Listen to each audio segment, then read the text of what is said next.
Gasimbagane ne bannamawulire wano ku Radio Simba yakoze olwaleero weebale wonna wosinzira otuwuliriza tukwebaza okubeera ng'okola bwotyo Pira Kibazo mu studios ogikwanjulira kulikayo yonna gy'okoledde wiiki eno wiiki erimu akakuba katonya abasiga musige abalina woolimalima tuli ba mukisa enensi y'ensozi n'ebikko balirwana gabatwala natunuulidde ebifaananyi ebiva e Nairobi nga bitiisa ennyumba nga gali waggulu ku ngalama nga we gali awo we gatudde waggulu baganaabye abantu nga okusobola okuwonawo balinnya ku ruufu waggulu kateebereza bw'oba tosobola nakulinnya naye ng'olina kubeera ku ruufu waggulu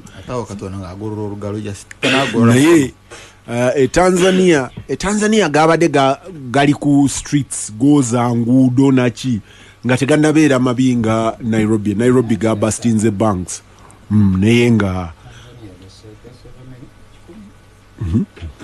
ampuliriza Gasimbagane nina John Kakande nina Harunah Kanaabi nina Charles Rwomushana ali wana awandiika notes kati olaba awandiise notes nga tetunnatandika program bwe neetandika simanyi Charles Rwomushana buuza abantu semberera omuzindaalo abamanyimu abakiga baŋŋamba nti obeera ku lusozi lw'eri n'onyumya n'abali ebukoto kyobola abawangala nnyo abatuwuliriza abaagalwa ate okusinga nnyo ab'emibeera emirungi omuli mukulu Kirinya mukulu Kirinya obutumwa mbufunye Kirinya message ngituusizza naye interpretation gyenfunye nti olina ebirowoozo by'obadde olowooza ku Rwomushana y'ensonga lwaki message etuuse naye ekyewuunyisa nti message bw'etuuse ate Kakande yasoose Kanaabi yasoose bali wano balya Kanaabi yasoose ebintu abimanyemu ekyama mukulu Kibazo mukulu Kanaabi message yo abatta abaana egaza abakyala b'embuto abonsa nabwo obulumi bugenda kutuuka ku mibiri gyabwe ate ojja kukirabako omanye ebintu by'okukolima simanyi nti oba bibadde part of kubuuza nagaba Katonda agolola omukono gwe wakiza John buuza abantu bannaffe abatuwuliriza mbalamusiza mukulu Rwomushana njagala okutegeeza nti wandibadde osinga okusabira oyagala kwegatta kugatteko kubo ab'emyoyo emibi bakyuke babeere ba myoyo emirungi ng'aba batta abaana e Gaza mbadde mbuuza naye nga bwe buli kutuusa bubaka nange kantuuse obubaka eri mukulu Kanaabi waliwo omukulu bamuyita Harunah Sengoba ali awo ku Rwomu Street wakolera amawulire yantuma obubaka mutuuse eri mukulu Kanaabi Harunah Sengoba si wali mu korido obubaka nabutuusa obukwata ku kitala nabbi peace be upon him kyeyasinga ng'anoonya ssente okuva mu omusajja eyali atali mukkiriza naye olw'embeera eyaliwo era ne Kanaabi yakikkiriza nti ekyo kituufu ddala sijja kunyonyola bisingako awo biyinza okundeetera obuzibu ampuliriza Gasimbagane ne bannamawulire ngenda wa Harunah Kanaabi abali mu technical baŋŋamba nti abali online radio tebagifuna mu refreshing mukaawo tulabe Harunah buuza abantu buuza nange kubawuliza kibalense nasoose kwebaza Kirinya nga n'aleeta Sengoba nange kankozesa omukisa ogwo obubaka nsebo Sengoba bwatuuka nesemberera omuzindaalo Kanaabi abasiraamu tebasobola kwewola mu batali basiraamu ekyo tekiriyo kasita otuukiriza nebbanja ne muli wandiika naye mukulu Kibazo buno obubaka bubwo kambukuddiremu omusajja obubaka obwolowooza omuzindaalo teguveeko abatekiniko bajja kutuyamba waliwo omwami uliza waffe omanye obubaka obumu tukubirawo disclaimer nti buno engeri gye buzze hadithi bwejja naye ku by'obusiraamu Kanaabi mukkiriza hadithi bwejja tubuuza hadithi ani yagireeta seboleka njogere Amadu naga ndi musajja munakuwavu nnyo gy'oli yakozesezza n'ekigambo nti oli munnanfuusi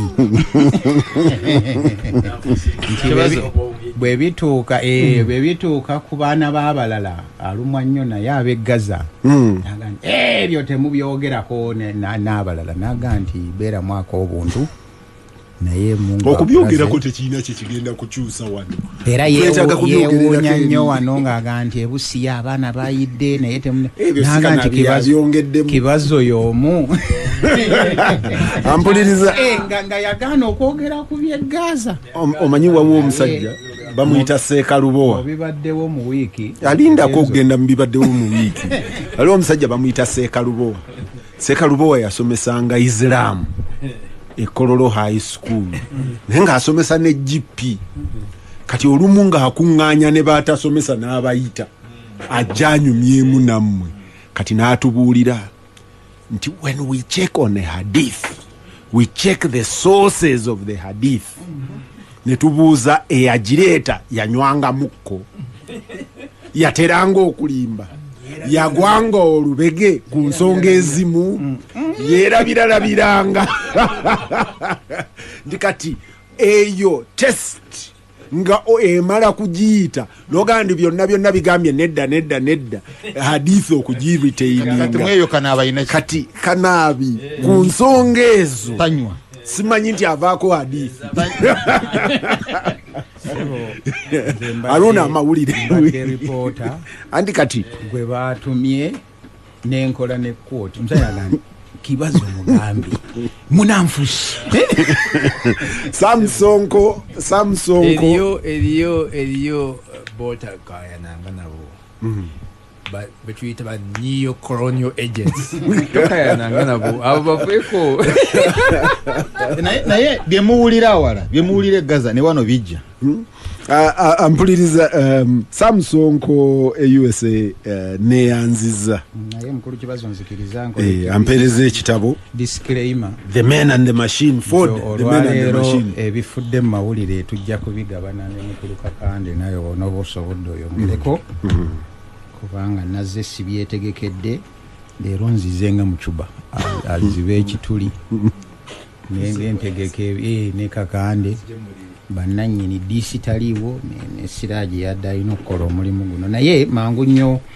nja kutandikira ku kintu kyensinza okola kibadde kya byanjigiriza wiiki eno kibadde emirundi ebiri nga bagamba nti kuba nsonga nkulu Kate Ramaro ye PS yayisizza ekiwandiiko nga nti amasomero gonna agayina ebisulo bakoze inspections zaabwe ne basanga nga bintu bingi ebitaliiwo era n'agamba taamu ejja mwetegeke bagenda kukola gwe banaasanga nga ensonga ze si nnungi ddala ye bajja kuwalirizibwa okumuggalawo n'abazadde n'atukubiriza nti nammwe muleme kutwala baana mu masomero agatayina bisaanyizo nsonga n'agamba nti bajja kulabawo abali moderate ne high risk abali high risk bajja kufuna obuzibu kikyo naye ne bali naye mu byonna ekyasinza okunsesa yagambye nti ku mulyango gwa ddoomu dayate gundi erina okubeerawo okulaba nti abaana balya bulungi ssebo oba bagaaya ku buno nga bwe kirinnya bwaweereza Rwomushana nga nabyo biteekako omanya kawunga bulijjo wiiki ku wiiki kawunga bijanjalo oteekako kawunga bijanjalo permanent n'ebinyeebwana omanyi ensi eno y'abannanfuusi ngani Kate Ramaro agamba amasomero nti muwandiike menu mugitimbe ku bisenge tulabe nga abaana balyanga bwe gugwanidde n'amala ate n'ayisa circular n'agamba amasomero kogeza n'oyongeza ku nsimbi ojja kundaba you know you can't speak with a forked tongue. Waliwo ebintu ebimu nalabyemu ng'oli headmaster yasabye erinnya lye baleme kulyatuukiriza kubanga gafuno ya gavumenti namugamba nti nnyabo katulinde ensimbi ebintu bino byotulagidde ezibikola leka koma mukwogera bwogezi naye nyabo mwogera kwani lamaro Keti Minister ye mchala Janet Kataha Museveni under the guidance of mama bayisize chwandi we mwogera ko tuli mu byabaddewo anti ogaye tuwandise byabadde mawulire birala naika kuyambi kana bigenda maso nange byabadde mawulire Kanaabi amaliriza agabadde mu parliament tayina list parliament kisawe kyenna kivubosero gwatali wa byamizanyo ate nomunanga abakigedde bali nga abantu ba byamizanyo nga bazanya muzanyo mwe mwajjadde mu sports yesebo twaino kaskulu nyabo wano abantu besitamanyi mu nkunya abahimba bosi bamanyi naye nebikonde twaina balijje mu kesisi ya batendeka ko sebo ne muzikola muteka mu corruption ne muteka mu abantu mpira buli democratic omulembe gwa amini bali munyo because he was a just man naye sebo na kivubo abagazi b'omupiira bamuguddewo president n'agenda nti baali bawakanya naye nti hamu tasobola naye kati yamaze naye yadde bakoze ekigambo nti hamu constructs na kivubo stadium nenzijukira nti kino ekisaawe kyakiteekawo bagiyita nakivubo war memorial stadium oba two construct gwosoma oluzungu azimbi naye ngaekituufu kiriki kiriya kijjawo n'azimba kana bigenda mawulire agaddakupakinze nnyo ku mawulire ago agenda kivubo mukulu Museveni yasinkanye enkuyanja y'abantu abamwaniriza mu kibuga era baagaye nti ne bakuba enduulu nnene ng'asambye omupiira abagambe wakirabye abadde badde batuwa ripooti ogamba bawandiise omanyi ngabo nga bakakande bano gye bali be bawandiikanga nti nasiisi w'omuntu so egwire lyoleseeyo why are you demoralized Kanaabi why are you demoralized omukulu hamu bamuwadde liizi ya myaka 49 ku ttaka eryo nga yakiddukanya yajjamu kasente ke kataddemu era omukulu n'agamba nti n'abalala wakibazo olina oyinza okusaba lira noyina okukimanya neggulu John oyina okukimanya nti baayisa esubsidiary law ega nti bw'ofuna liizi you can apply for ownership in perpetuity to convert into freehold ekitegeeza omukulu naye kisinziira g'okiikira emyaka 5 egijja ajja kubanga alina freehold kasita omalayo 5 egisooka bw'obanga olina g'okiikira mu deep state naye kyesijjukira mukulu Kibazo ndoza tuyambe n'abatuwuliriza ekisaawe ekyo kirina etteeka erikifuga naye simanyi oba lyali repealed nga palamenti yalijjawo oba liri amended kubanga erina act number nakivubo wo memorial stadium abatuwuliriza nti eyali chairperson wa board eyina kivubo eyakola omupango ogwo kati minisita wa Kampala Hajati Misa Kabanda ampuliriza Gasimbagane amawulire amalala gabadde ne kabaka yasanyuse nnyo oweewa mumbere yasiimye nnyo his excellence omulimu gwakoze omunene nnyo ogw'okusikirira yasiimye pulezidenti ne kabaka w'ettoolo Ssebo naye omukulu w'abatoolo naye yasanyuse olw'okubeera nga bannayuganda abasikiringa ampuliriza Gasimbagane amalala gabadde mu mawulire palamenti kyabadde ku TV mukulu Kivumbi owa Public Accounts Committee ne komiti ye babadde bagala Muwanga Kivumbi yes mukulu Kivumbi Honorable Kivumbi babadde bagala kukyala eri Rubowa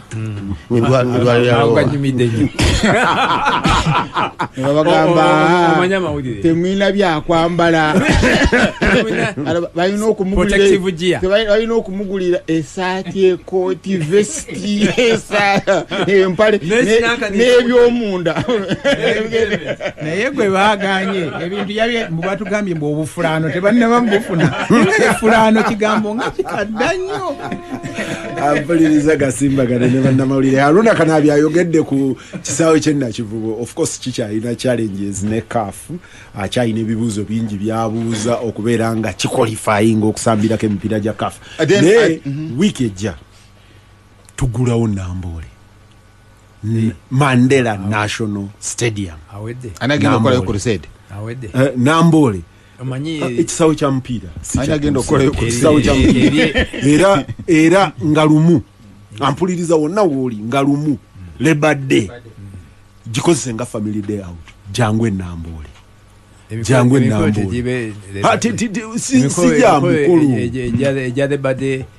Kabwejunge tabe afe Namboole tugenda kusamba mpira tetugenda ku mikolo gya leo nga muwagizi wa mpira oli ku board ya Namboole mugana nge sewanya na MD no John katumalo ku kakayisewo sewo eriye yangamba nti abakulu abakulira emipiira wano beko bana ne CAF balemese Namboole oba nakivu Namboole kubanga tebanafuna kabwe nti kyayo ne Kenya ebyo bifu nti abakulu bali abakafu bagalayo akantu bajja ne baprovinga ekitende ne bagamba nti kasalani batuwa temporary reprieve ezo benefit tuzifuna nga temporary mu region ne bagamba nti clubs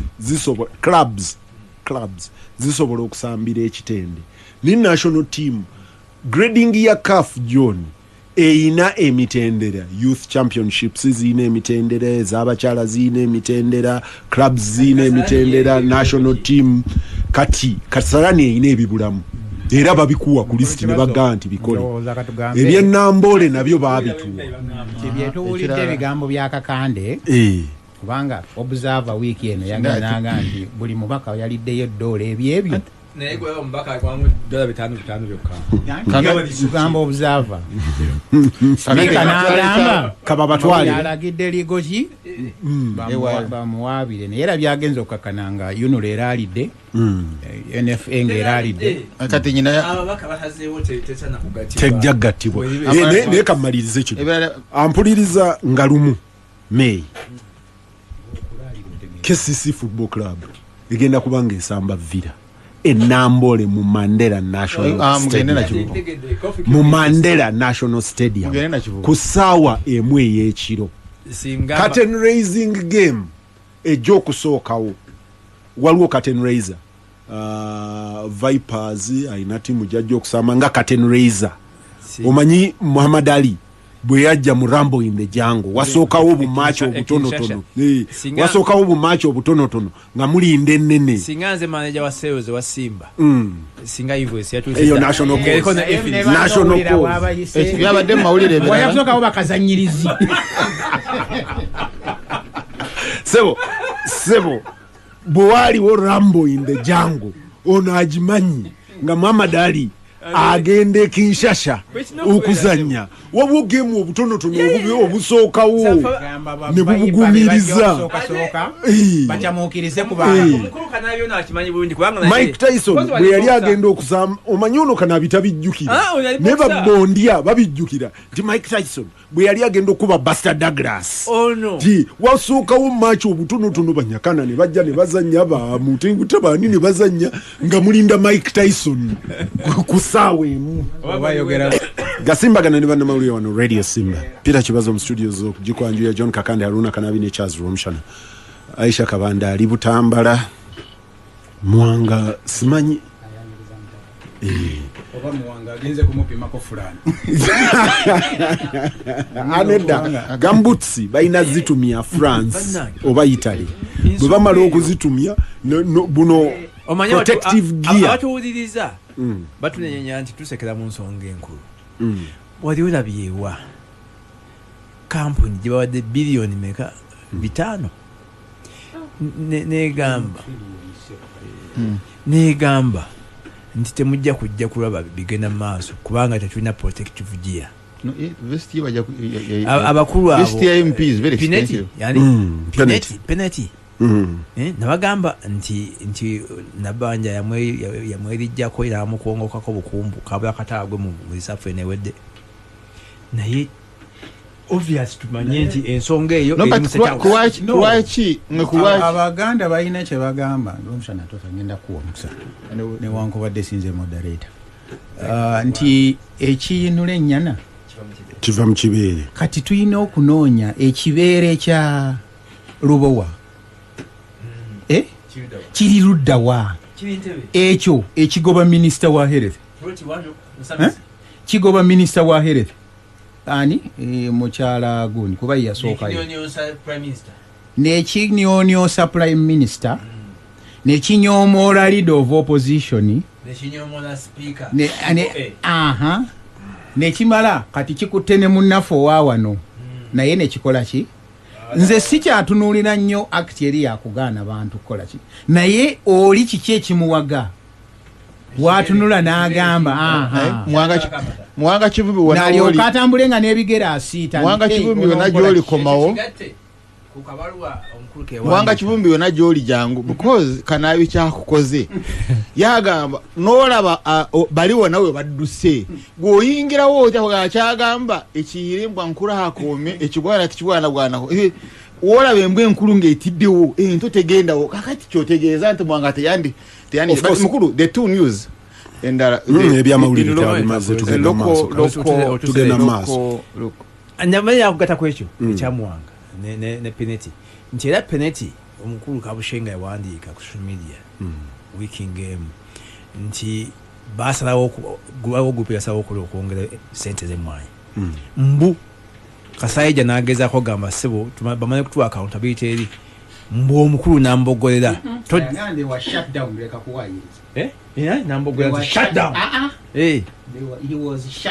Kasayija naye teyayogera ani yambogolera kubanga ne Musenero naye naye was shut down so two ministers were shut down nti baminister bonna ne babunira era waliwo yali abuuza of course obadde obuuza cost baga nti at the initial twalina $397 $397 million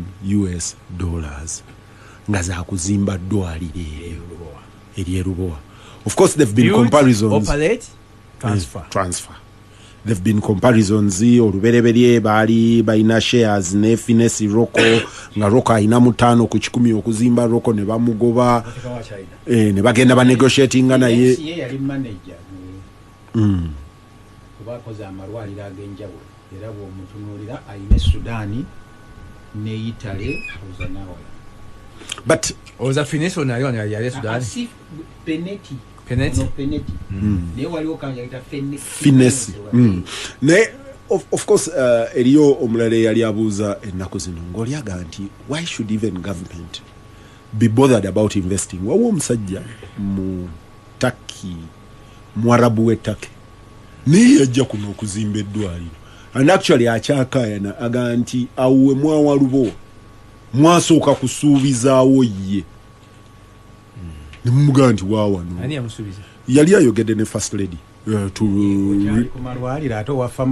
era yayogera ne first lady n'amusuubiza kuba yamusanga nga musawo mulungi nnyo naye omanyi Uganda is interesting first lady Uganda is an interesting place nti Minister of Education ngogamba yagenda n'amujjanjaba n'amulaba n'amuleeta wano nga investor n'amuintroducing eri government kati ngambye eri government kati omanyi bwe nali mpuliriza nga nywa kaawa wange oli annyinyonnyola nenga nti mu Uganda ng'omuntu first lady gwarekomendinze asobola okujja n'aga nti bampadde wana eno poloti awali radio Simba n'atuuka nga Rwomushana yagitwala teriiwo netebayo kituukawo.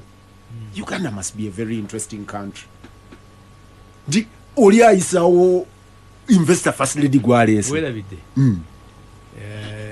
omukulu Sudiri Paleria otafire batwa ku Shimoni nga mutwala yabagamba awo twali twawawo da Sudiri namugamba shut up naye Sudiri namuwaya nkitante nanga nti kale katumwe kitante wano ate wasinga wali onene kitata asinga wali bano ni ate kupera bino nafula ni wali yatwala nafula bibiri Shimoni ne kitata but Kanaabi ekirala ky'obuuse wiki eno Minister Muhoozi David okay ya presenting tugana mawulire tugamaze ya presenting zera ye subject jenzi jana ya presenting zeri parliament ye moderator n'agamba nti baafuna investor agenda kuteeka wano millioni za dola bisatu n'omusobi eruzira kati ne bafuna ettaka ebuyikwe baagala investor abazimbire komera gali kwoleka eruzira ebuyikwe state of the art prison baga maaso gali kwoleka ebuyikwe wano liveewo wafunze wali mu kibuga wano bazimbewo hoteli nettaka sebo baali identifying nga ngera alese eri parliament n'ajanjulira nchala Anita Anet Among n'alungu n'asayininga n'agamba parliament kino mukitunulemu mbagirawo John kantandikire wa Rwomushana Charles Rwomushana okuva ebukiga gwe tebakusibirangako luzira tomanyi bwefaanana bulungi wantansi na Kanaabi asinga okumanya luzira nze ngambye Rwomushana nze ngambye Rwomushana mukwano gwo one munaba gya kusindika interest ya state mu kusengula luzira eriye yangambye nti the problem with Ugandans is you're emotional about property nti why should people be crying about a prison? What is this emotional attachment about a prison? It is not a hospital. If they were moving a hospital, I would be bothered. But a prison? Nampe ensongazi nga mu luzungu zirabika zikola amagezi ne economically. Ne mugamba yagambye nti abantu bali emotional ku prison ebe nti bagala nnyo prison yagambye being emotional about Luzira prison ani ayagala okugabana genzija kati ekisooka nti nze mukuddamu kwangu okutonotono ne mugamba ekisooka nti nze nali wano nga argument ya UCB etundibwe egenda maaso natula ne abantu babiri bemmanyi nti ebyenfuna baali babitegeera baali ba liberal economists aba believing mu liberal economics omu ku bo Kyazo Nyango bo nga preaching why UCB must be sold yesterday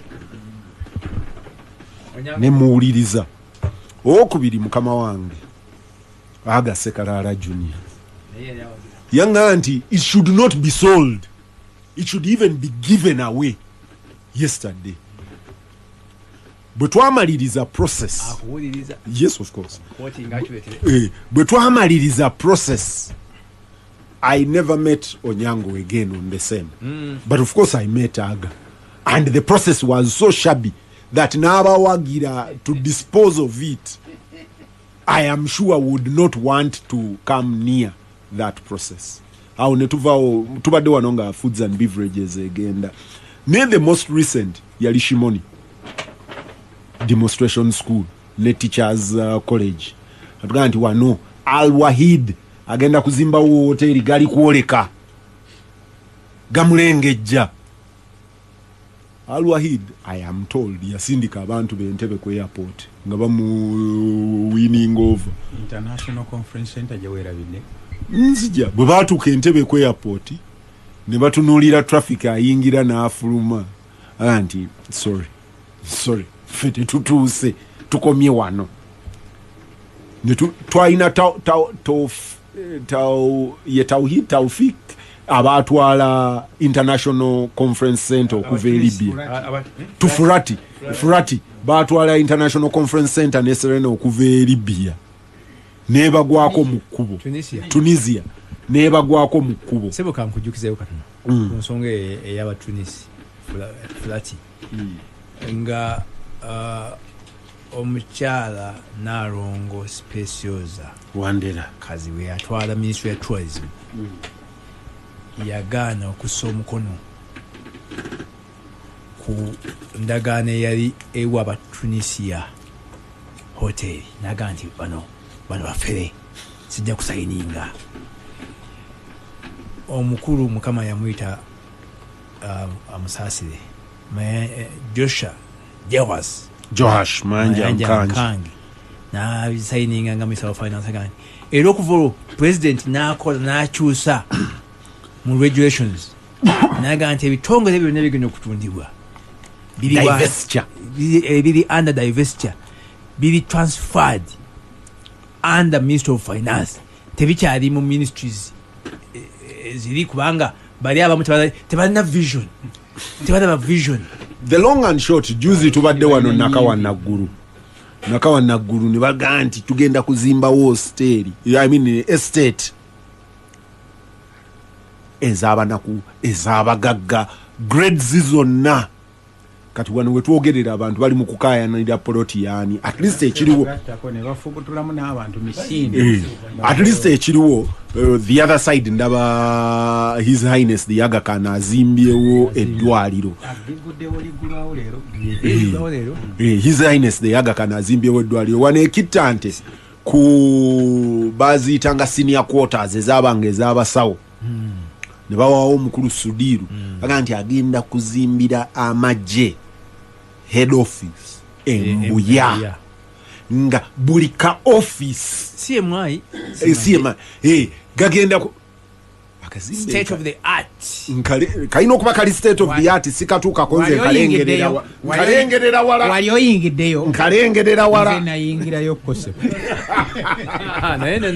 njagala kwegaana kalengerera wala kati simanyi oba state of the art oba nedda waliwo enaggulu kyotoyogeddeeko poliisi neewaayo ettaka eri abayiraani Muwanga oyo byali bimutwazizza naye kati lwaki abayiraani ogattako ayatola bazimbewo eddwaliro mukulu Kanaabi for emphasis sebo ennaku zino abapoliisi bagamba nti abasajja bajja abawalabu ne baliwandiisa nti liri private lyabwe sirya poliisi Charles Rwomushana Uganda Iran Friendship Hospital Charles Rwomushana now oli mu category yoli aga nti bano bali just emotional about dwali luzira. How can you be emotional about a prison?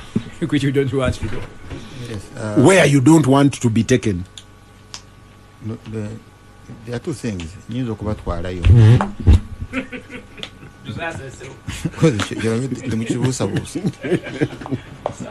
Because ndiko ekisa kya Katonda saabiri munyabera nteka kuwanda edusu nyizo kubatwala abanjagala okugenda kakati mubadde muwulira issues z'amalwaliro mu Gaza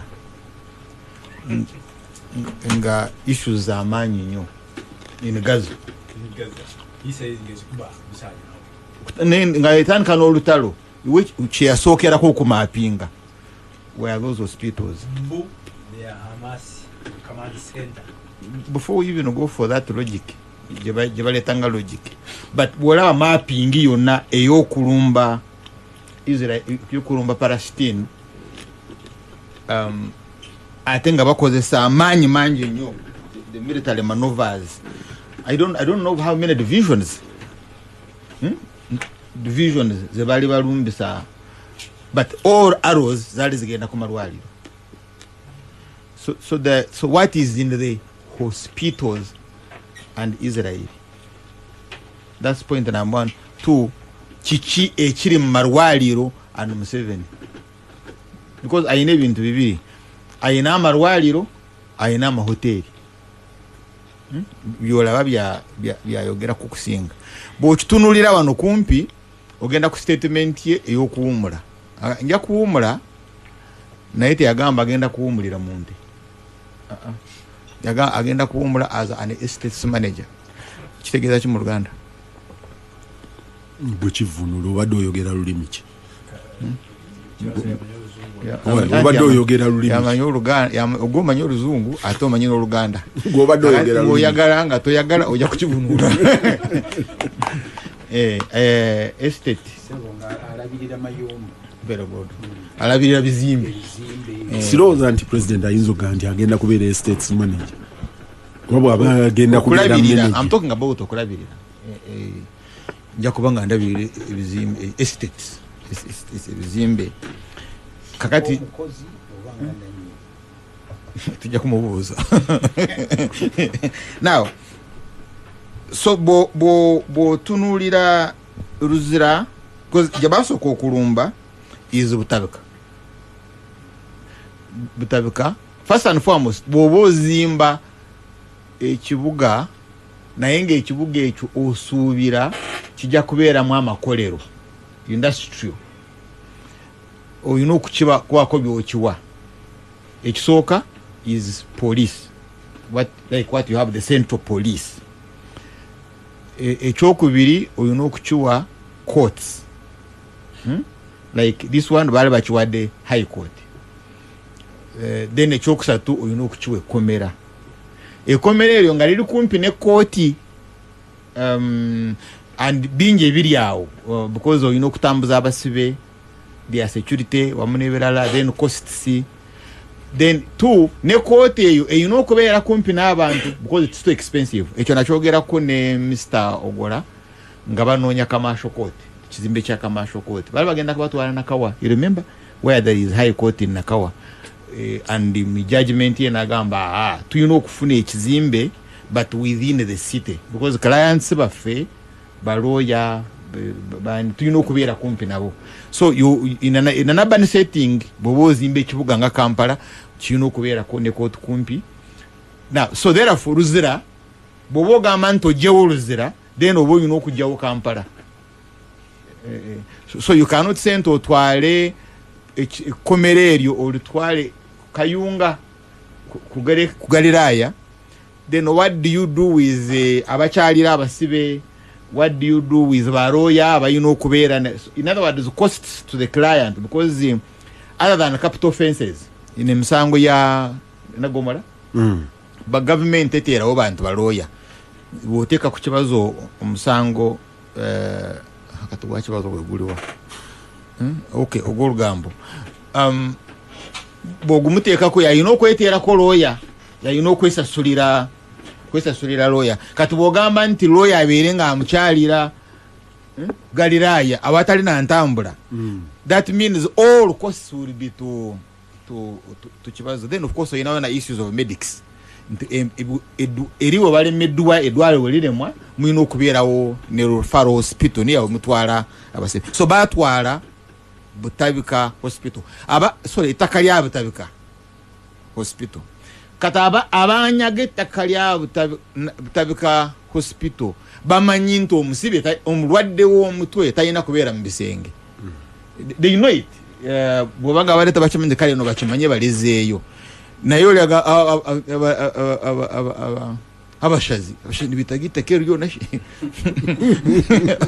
abalala nabo bitaga ettaka lino lyonna kati baali gavana and the family the deep state ne family y'omukulu and by the way Kahindo Tafiire was the minister I think lands that time now other larger question just hold there omanyi bw'oyogedde ku ttaka lya Butabika ebimu ku by'obugagga abakoloni oba tubaagala oba tetubaagala bye baaleka bakoze wano is where there were public institutions there was also reserve land for future growth nti Mulago wakati wa Mulago hospital ne Makerere waliwo reserve land ya Katanga for expansion including eno olusozi okuva ku kisaawe kya Mulago hospital n'eri doctors village okuddeeyo abo bonna abantu bali mu ttaka lya Mulago hospital nga the intent is bano abantu bajja kukula omwaka ogumu bwe balikula institutions zijja kukula fe n'eririwo tulisala poloti etuga nti nayawo nti ekyo kisaawe bw'okijjako wawo bwe tuva wano ne Kakande ne Kanaabi bwe tugenda okukima omwana baaluuzinga ekisaawe ng'olyaga nti lino essomero nti libeera litya n'ettaka lino lyonna eriri prime wano aga nti ekyo kisaawe tukitwale nti ate naawo okukakana nga babatuuse ku lusebenju so is the appetite of this generation. So now your population joina mu Kampala millions za population joina mu Kampala ne economics eziriwo manya nti abantu batabuka emitwe they break down. Cut percentage chi. If you're breaking it down, if you have like 10 million people. Niwe vera 1%. Aluliba atugamba nti Butabika is only a national referral hospital. Che tuyina okubeera nakyo nti tuyina okubeera ne satellites hospitals ezifaanana Butaka. But we don't have them. Chobola on every highway. At least for every 40 kilometers, 70 kilometers, oyina okubeera on edwaliro. On highways, omuntu abantu bagwa accident ngosobola okuba rescuinga no batwala mu dwaliro. And we have them. Na yezikola. Are they there? Mpoze erije wachalira ngo jiwachama mungu ova. So you need Butabika for that reason. So bagitwala. Kati ncheka anonya. Site Ruzira, ekigambo Ruzira kitegeeza ki? Ruzira kigo? Because they must have mu spirituality yamwe mu Abaganda zina kwanga zina meaning. Ono Kanaabi alishifa Alaska muske mujita cyo rumoro elimu aksa ako tugende maaso bon ola bala meaning yayo aba Palestine of course ndaba naba Jews abajira n'abasalamu bala meaning yayo. So katubogamba nto ojijeo ojiwo mu China owo muyende azimbewo a hotel, you see people say why, at least why, but wano sera banakufa bamufayo na kumanya what does the word Ruzira in itself mean. But in the future kubazukulu babalwane Luwero abafuna obuyinza because walo abalwane Luwero nga bazukulu bakitawo bafa buli obwanga bolawo walo abalwane Luwero nga bajjaja babo bote bayingira mugabe tebafuna baba yisawo naye ate walo abalwana ne bafuna obuyinza be bali mukulya bano babaliridde nti the future is in ownership of land and they are grabbing land for their grandchildren naye bakozesa amanya gaba so kati etakere bali wamba buwambi. It's not about transferring prison. John. Yes sir. Rwomushana agenze mu purpose y'okubeera ne prison around a city nachi ndoza twali tutambula nawe last week nga tuyita ku police e Kawempe nga twogera ku concept ya Garrison City kubanga abazungu kye bakola ku buli luguudo oluyingire Kampala bayina we baateeka police like a garrison okwetooloola Kampala ng'ekigendererwa kyabwe singa mulumba wawo the protect zone baga nti wano tuba tukumaze Jinja Road, Kibuye, Kawempe, Old Kampala, Nekira Road, you want? Take Kira Road, Jinja Road, Wandegeya, the inner ring, wawoje baita inner ring. Eyo inner ring yali protecting and Nakasero ne Kororo against the rest of you. Wali waliwo garrison okuyingira mu Kibuga. Ne beyond the garrison wawo no protecting the inner ring we ali Kira Road yatunulira be Kororo ne Jinja Road Kororo Nakasero has to be protected but oyo ye yali plan ye because ye yali atya okulumbibwa ne Charles akufitinga mu concept eyo nti bozimba ekibuga oyina okubeerako ne bino but eriyo concept eyokubiri eya trust. The state should be trusted. When Uhuru Muigai Kenyatta took government in Kenya, yiga nti wano mwazimba murugudo government ya Kenya tegenda kusasula muntu yenna yazimba mu reserve land yali ya kukola lugudo. In addition to that, bwe tunajja fene tumenye ekizimbe kyo ogenda kusasula government olw'okuba nti woli waliwo oluguudo. The expectation was a popular uprising. The rich expected that the poor that were in these areas will rise up.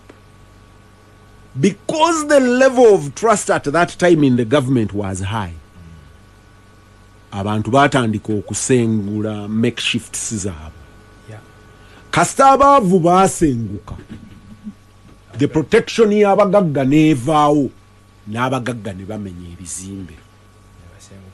That is trust.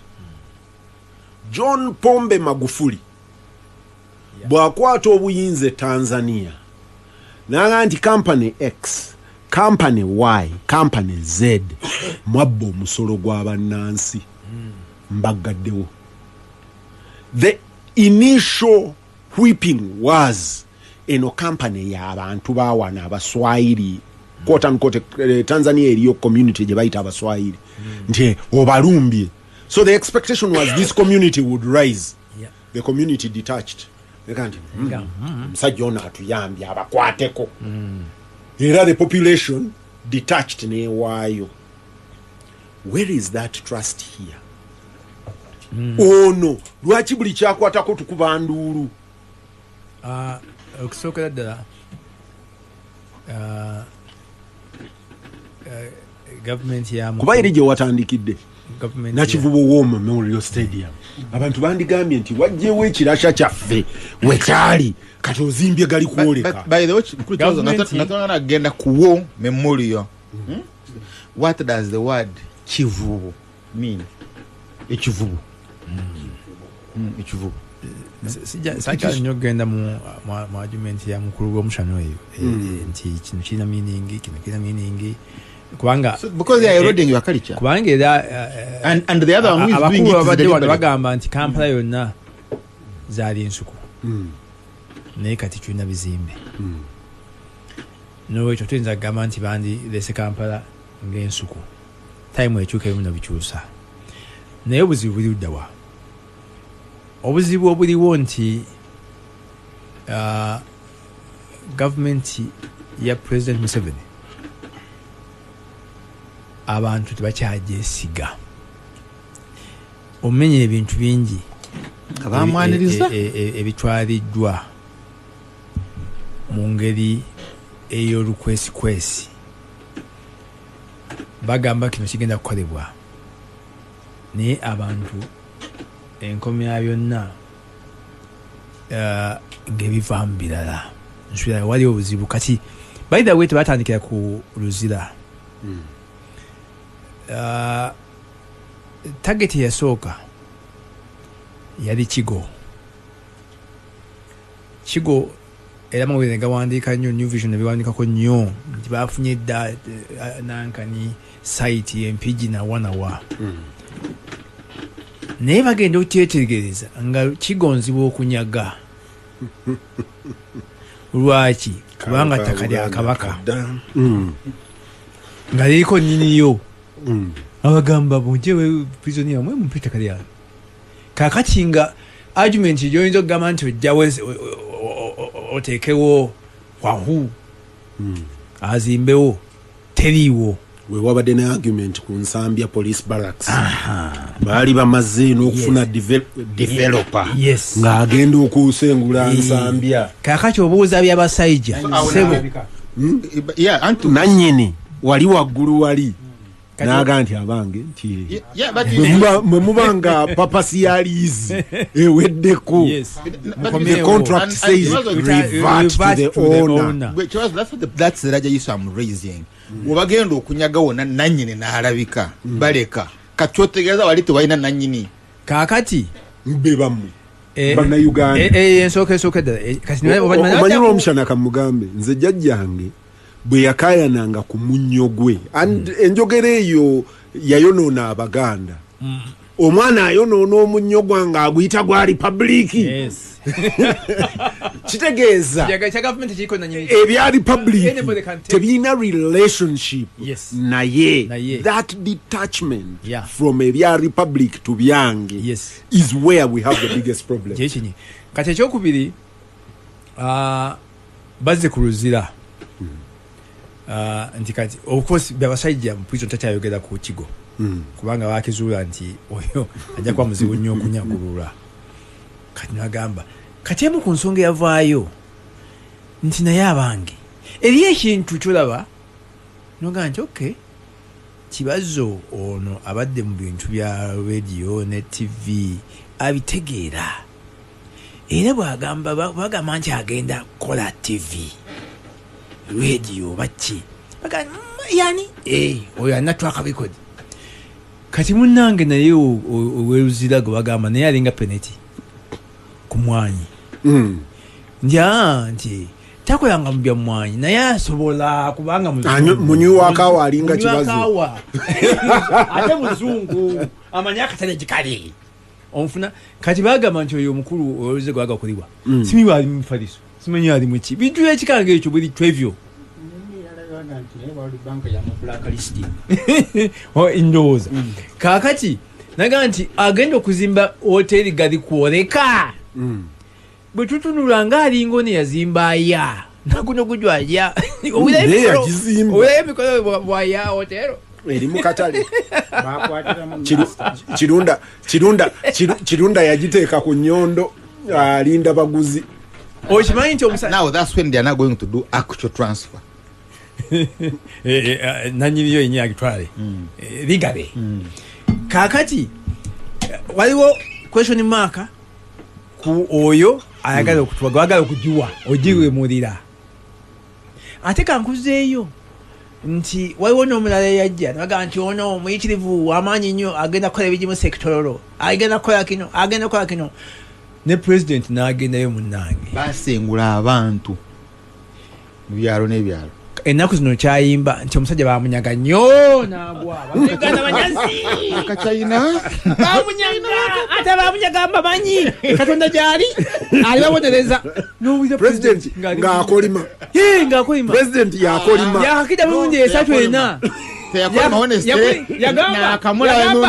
yaseka yali mu parliament okuseka n'okukolima lya different akachina bakakaiwa yagamba nti omuchina bamunyaga akachina sebo Kakande oyo goyogeza ye president kiri mu parliament kwansadi si byange nga president yagamba ekyo akachina bakanyaga atabakanyagamba banyi naye mukama gyali mukama president omanyi buli lwogamba mukama gyali by the way oba okolima kale Katonda ali balaba emisana n'ekiro nga yali aigigi mu kiseera ekyo justice Mulyagonja yali raised the red flag nti abo bafere abo bemwogerako tebaliyo naye kakati tubuuza ani yatwala waawo waliwo ani yajiba mu China because abantu babajjawo babasengula ate kati bayize nnyo mu kunyagira mu Bachina omuchina balowooza nti Munnayuganda bwanawulira omuchina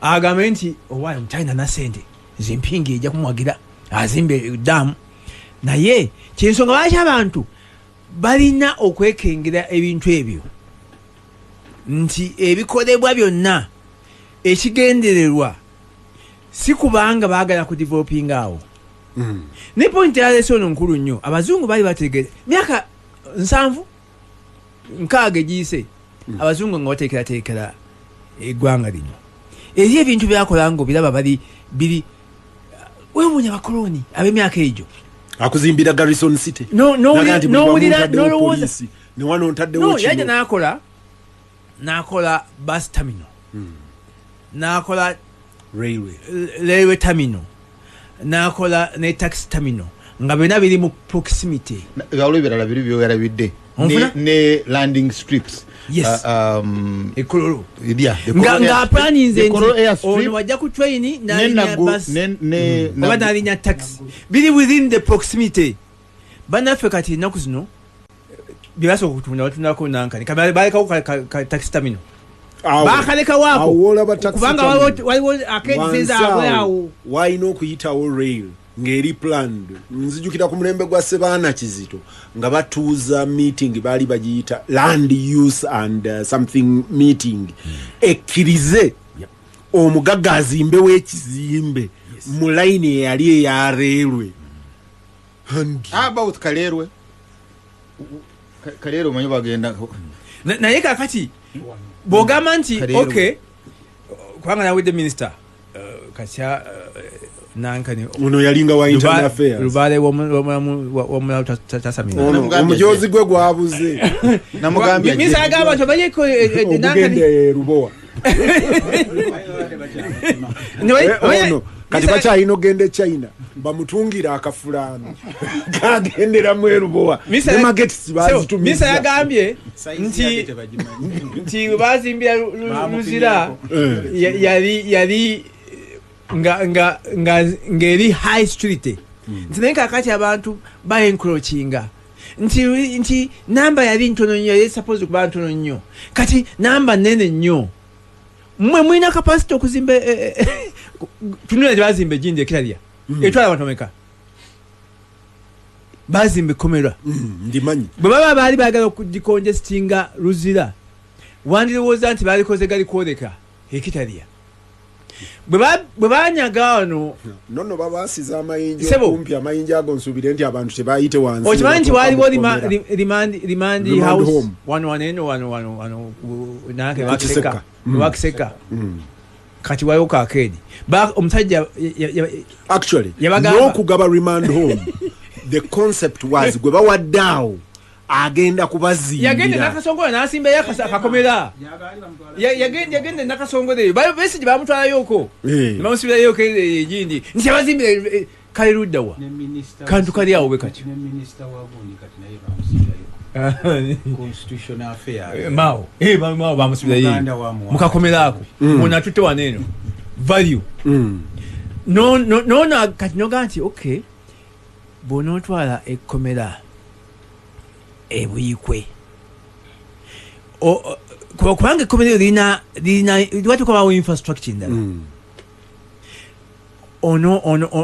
onoositula naye nootekayo ekooti noozijja wano noozishiftinga nazo eyo plano tulina jinja tuba kumpi jinja jojokola elevation efuke Supreme Court bandi bagenda kuzimba express naye mubalindi ali mu transition John bagenda kuzimba express jinja express way kati abasibi obateeka ku express lwaki omukulu oyo mu China ate bwewuunye president byonna akutegeeza nti si initiator nti batte kino kwa siba initiator akutegeeza nti naye bakitula nga nyoka kofi omukulu hamu kigudu najja nanyinyonyola a very beautiful plan mangu nyo nengira bange ekola sense nayogera ko cyane and I accepted kigambo ekikulu nnyo yes it was not a government plan so the process is to fulfill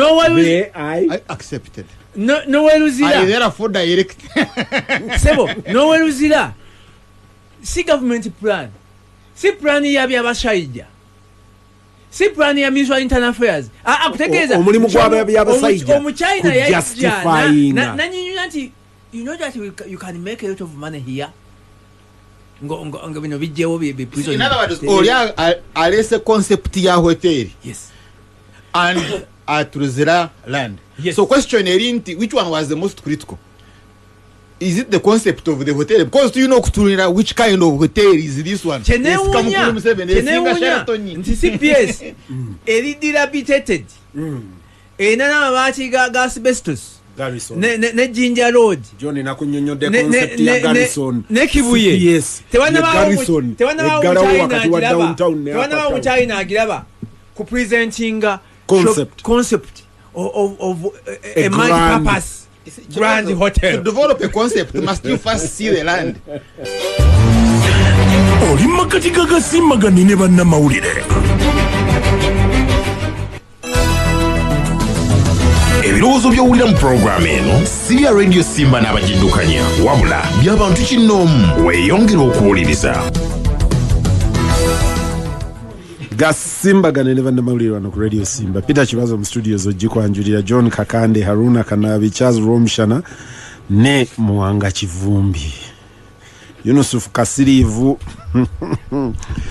Harunah, Yunusuf mweraliikirivu nti Harunah is going to be emotional about Luzira. Sijja kuba emotional naye ekirungi ono abadde ayogera ku kosti z'abalooya. Kasirivu y'omu kwabo abali ku bagiyita public lawyers. Gavumenti beewa abantu abatalina busobozi Rwomushana babadde ayogerako.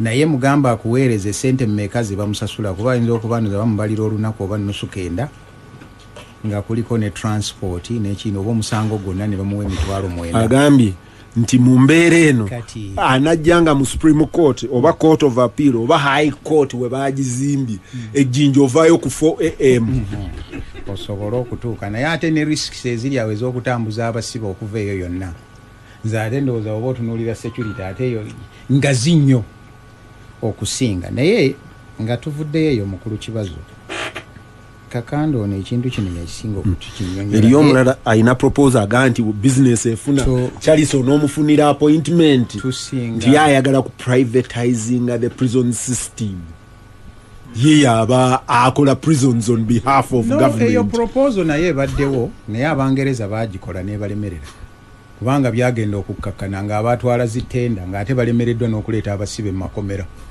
bangi nga bamisinga court sessions nga bali baga nti sente zaffe babadde tebannazituwa ezaki ez'okutambuza abasibe ate ejjukira mubaamu n'amagoba kati oli bw'asanga nga takola magoba abasibe aba ajja kubalekayo ezo services simpya naye mukulu Kibazo kintu kye tuliko Kakande ono yakitunyonyola nti omulwadde bw'abanga alina multiple organ failures buli kaseera mbaja nti ate kati okugulu kwe kwatandise kye tuliko tudiscussinga symptoms naye tetutunuulira bulwadde kye kiri kye twatandikiddeko nti agoba Muwanga agoba Anite agoba minisitule wa health yani ono gwe yeeyinulirako nagani ono nkola ki naye ekirungi Rwomushana akireese nti omukyayina yanyinyonnyodde and I accepted nakkiriza kati tudiscussnekumwanyi nekumwanyi yatugamba nga nnyonnyola bano ababaka ba parliament yagaa nti stop asking about it. I am the one. Ate no sebeera weerabidde ne Furati gwe wayogeddeko era yali ye ne Shimoni gwoyogerako n'atujeregano tujegaga nti mwe munsobedde mukyalowooleza wansi naye Shimoni awo wagenda kubeera woteri ngeri waggulu mulitigo okubeera waggulu gamulengejja mwe musigadde ku ttaka naye hatta laana tulinda gamulengejja naye simulaba oba Muwanga y'omu kubaafuna mu office ku kazimba akali awo simanyi Aisha Kabanda gyatuula yagenda ku floor oba yakuna naye yatuga nti nze nkoze eki era gavumenti yempangisa waayo yatuga nti mwe mulowooleza wansi ndowooza ekizibu ekikulu kye tulina okudisikasinga kino ekibeere kino oli n'amanya kuba kati buli mukyayina amanyi oba mukyayina oba ani nti bw'oba oyina kyoyagala concept gy'oyina totawaana ne bano bonna togenda wa Muwanga weefuna akuyamba okusamba akajji otuuke ew'omukulu akuwa obudde onnyonnyole ebigambo byo byonna nga wakola ki olinde ekintu eki I have accepted kasite ekyamala okukyogera gwebisigadde bikole ki gwegenda weesootinge kuba ne Ruzira gwe twogerako abantu beerabidde waliwo ebbaluwa eyasooka nga bagiwandiikira prime minister ndowooza nti ono yazze nammatiza n'agira bwati n'olwekyo mbalagira Muhoozi ali ku biragiro David Kahindo Tafiire ali ku biragiro tannayogera n'oyo yayogera ye yasooka byabasajja byabasajja ye yaga nti nze munnange ekirowoozo bakireeta nze ndi mukozi wa gavumenti pulezidenti bw'abanga yasiimye enzaani naye n'atugamba nti era nabo baagala bagaziwe kubanga civil servant omulungi towakanya oyina okunoonya engeri gy'ozimba ekyamukamaawo kyayagala waliwo omusajja omukaawo wenakasongole eyo yansomesa ekintu n'enkiiga nanga nti pulezidenti bw'agamba nti gwogugwo gwakunoonya mu tteeka wabwe kigwa noga nti banayi wano waliwo abaga nti and any other role kakati gwawo wootunula noga nti any other role yongazi nnyo ako nkatadde awo bwakuleetera naga nti nkutaddeko assistant RDC tobuuza tteeka ki mwamuleetedde naga nti pulezidenti alina obuyinza to direct ekyo gwe tokimanyi ekyo tokimanyi nga gwe okola ki ng'otwala assistant RDC kiri mu Local Governments Act Every district shall have an RDC, deputy RDC, and assistant RDCs as the president may determine.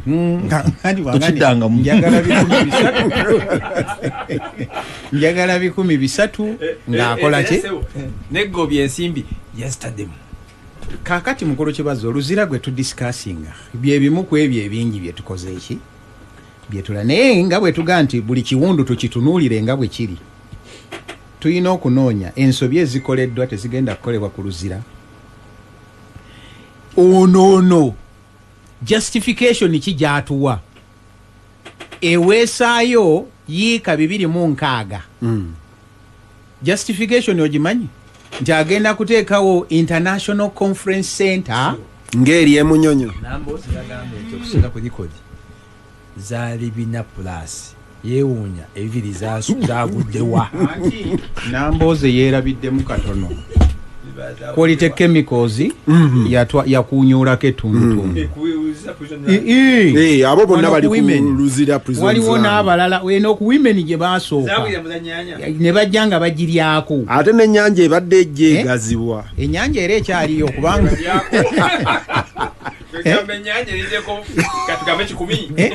kaakati akubalira zino 206 ezikoze eki ezisigaddewo ensonga enkulu gyawa gwoli muwandiisi wa proposal zikyo justification lwaki tusaanye kino tukikole twagala international conference center ne 5-star hotel really kyekituweesaayo yiika za Uganda 206 which is a quarter of a what a square mile for the song tufunemu hoteli ne conference center bamuwanga gye banaagenda ne bannaabwe abalala boogera oluzungu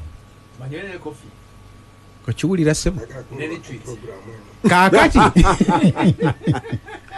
tugende tutunuulire international conference center eno ne 5-star hotel impact yayo egenda kuba ki ku ggwanga nga tuwaddeyo 206 conference tourism ezivaawa kuba njagala ombuulire nti ku byebyo gojja kugendayo supplyingeyo kino noono otundeyo amenvu kubanga oyinza okwesanga nga ne juice gwe muleeta nga baga nti emicungwa gyammwe tegijja bulungi omukulu oyo agamba abaafirika nti katonda yakikolimira kakati babanga conference tourism obugambye ate nga ekintu bakiwadde omu China olprofit nevanga ono enegendanga bakitula oba Beijing anti ddayo tunuulire nezaaliwo hoteri za gavumenti zo zalagawa era n'abaziwunzika ne batugamba nti investor aleeta 934 billion. Just hold there. Eri conference center. Are we short of conference centers? International. International. Kubanga twakazimba. 5-star. Bamuwanga juzi bawaddeyo mu supplementary budget. Mwami Sudiru Rupereria akanti atuzimbire mangu wali emunyonyo. Naam. Conference center gali kuoleka. Era kati mmanyi waliwo order for any international activity mu government. Government departments and ministries are instructed use the munyonyo. Mugende business mujitwala. No inane ya Serena. Are we short? Are we oversubscribed? No, so you know kola kino oba mukulengere emyaka 10 tujja kuba na nyingi nyonga twetaaga wendala nga so you know kola instruction eyo gijeyo ojije mu luzungu ojiteke mu China ojiwo mu China ono that there is an order business zone za government za munyonyo o gendo fune instruction enajja mu biseera by'omumaso byonna bagenda kati kubuwa mu China bigenderuzira kati nesuli na yatabuke era nze nali sabye n'ababaka ba parliament ngabe basazeewo bakyogereko kubanga bino twogera ku biwundu multiple organ failures naye kaga tuli ku kagalo tate ne kano nako kakano katandise okutujja tutunuulire eno hoteri yo yenkana kyemalawo yiika 206 plan yayo structure nga wegenda okubeera anti tukirabeko nakyo kuliko ne housing complex tuyinza okubanga ngaje twali tusuubize nakawana tuyinza okubanga tugaba 206 nakawana ku Thierry just housing. It was a city. It was a city. Yeah. A city within a city. Kakati twagala ne bino bamuwanga batuyambe. Batulage ono ebibiri mu enkaaga ayagalako mmeka agenda kuzimba ukibuga. Aha. Eno room yayo ne ya 5 star. Eneba ya 5 ku 10 ngegamanga boyingira bwoti. Suiti yoki tiyetaga ebisenge 10 n'olwekyo justification y'ebibiri mu enkaaga. Byakanabi nino kubira disclaimer. Ebirowoozo by'owulira mu puroguramu eno si bya Radio Simba n'abagiddukanya wabula by'abantu kinnoomu weeyongera okuwuliriza. Mukulu Kibazo mbadde nsaba mmalirize. Omusajja yabuuza Kanaabi bitiyo Kanaabi obwogamba hante oyina ente bwe Kanaaba yogera ku nte oyina ente kakati bwe Kanaaba yogera ku mahoteri y'amahoteri oyina hoteri omukisa gwennina obutafaanana ng'ogwe. Omusajja yamulabe ng'ajja kuba emotional. I'm raising question. Former inmate. Sindabana kwogera ku transfer. Naye mbadde nkubuuza oli ayagala 2 zonna tuzimugemulira. Azolinga ayava naye nga namboza abuuza nti ziri endala zaagwawo amazzi gazitwala kunyula kedda. Naye mbadde mbuuza eno hoteri yayagala Kibazo hoteri okuzimba amayumba noyinza okumanyi neetaaga ennyumba Rwomushana. Kale ogwa Rwomushana nti ennyumba yange eri 3 ku mmeka ey'okuzimba amayumba musalamu eri 3 ku 2 gye ngenda okukola. Eno hoteri eri mmeka ku mmeka eyagala 2.6 awo tuveewo. Batugambye nti ono omwami oba muki aleeta biliyoni 934. Pineti twamuwa 309. Ono aleeta Pineti twamuwa 309 nga za dola. Ono aleeta miliyoni 9 eza dola. Biliyoni eza Uganda.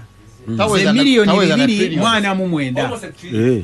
Eza dola. Miliyoni 249. Eza dola. Ziri less than ze twawa Pineti. Zagenda okuleeta asitulewo luzira. Amutwalewa. Kati bano bamuwanga batuyambe zo zatuuse. But hold there. Bwebanga eddwaliro lya Lubowa limu twetaaga $390 million okuzimba eddwaliro. Ekizimbe buzimbe. Mulimu n'okulwaninga okumala but ono bw'aba aleeta 2 binaamala okusengula n'atuzimbira ebuyikwe. Najja n'azimba ne wano state of the art. Abasibe ingwa bakiwa mandazi wababa mandazi babazimbire hoteri. Kati mukulu Kibazo ziyinza okumala kubanga lwansonga eri emu eddwaliro libaako ebirala ebigenderako. Niye ekkomera weetaaga baziyita woodi. Okujja nga agenda kubateeramu obutanda bwa ddeeka ate tebabukkiriza. Aneta bukkiriza. Yabugamba nti kanki kinalembuuze. Kanki kinalembuuze. Ate era bugwe wali wa editor w'abaddwaddwaddu. Kanki kinalembuuze nti oyo asinisa amaanyi e Kabaka oluvannyuma yagwa mu ttabu. Naye kakati does this make economic sense?